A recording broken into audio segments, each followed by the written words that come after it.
Hello, Imagine Schools Southwest Region. It's Marketing Monday.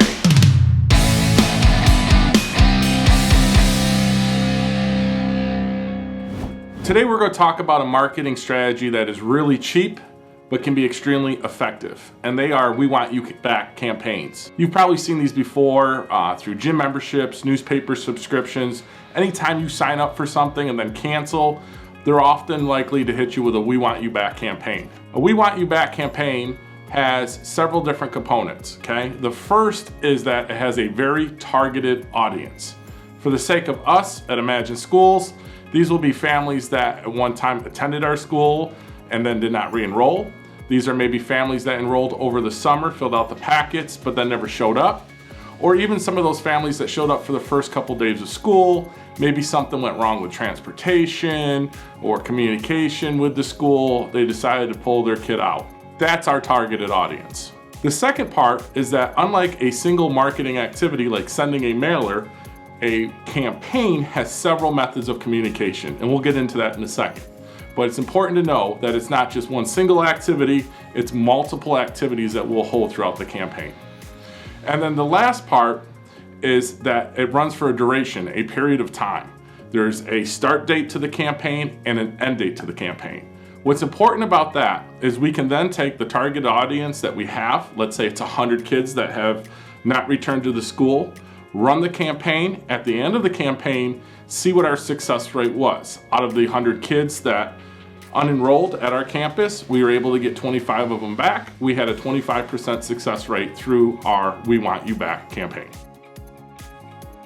What does a marketing campaign look like? Well, as we said, there's multiple methods of communication.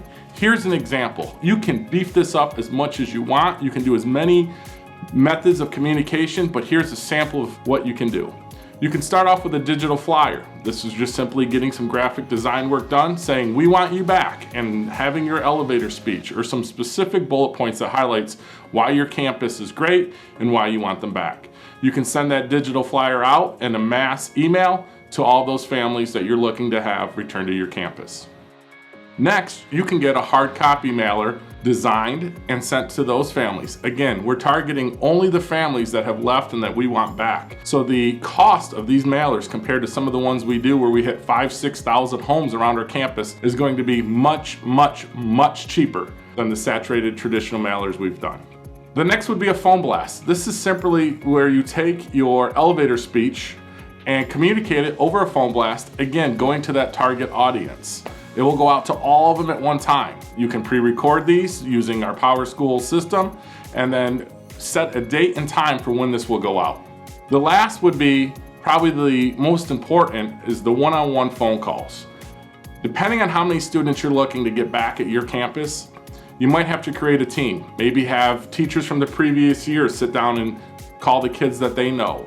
Maybe divide this out amongst your admin staff. But this is an extremely important step, and I highly recommend whatever your marketing campaign for getting your students back will look like, that you include this step. And I think it's a great last step because it's important for us as school leaders to get feedback on the things that are going well, but then also the things that we can improve on at our campus. These one-on-one phone calls are going to take some time, so make sure when you build the duration of your marketing campaign, you factor that in. Not all the time are they going to answer right away, and there's going to be some phone tag back and forth. But these one-on-one phone calls are going to be important because it's us saying, hey, we miss your child, we miss you being part of our school community, we'd love to have you back. And then sometimes we just listen to hear what they have to say, and you would be amazed when you personalize it and you work for that family to come back to your campus, how often they will actually say, you know what, we're ready to return to your campus. The last step of a successful We Want You Back campaign is closing out the campaign. We talked about the importance of there being a timeline, a duration, a start point, and an end point. Well, your final end point should be when you sit down and again, track the success of the We Want You Back campaign.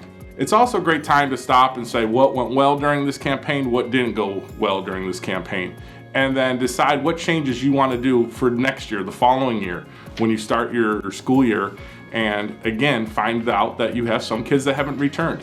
This is a great marketing practice that we can do year in and year out, and once we get through it the first time, we can improve on it, and our We Want You Back campaigns will get better each and every year. Thanks for taking a few moments out of your busy schedule to watch our first Marketing Monday. We'll have these every Monday for the remainder of the year. If you have any questions or would like to have further conversation about implementing any of these practices or strategies or even activities at your campus, go ahead and give me a call or an email. That information is here below.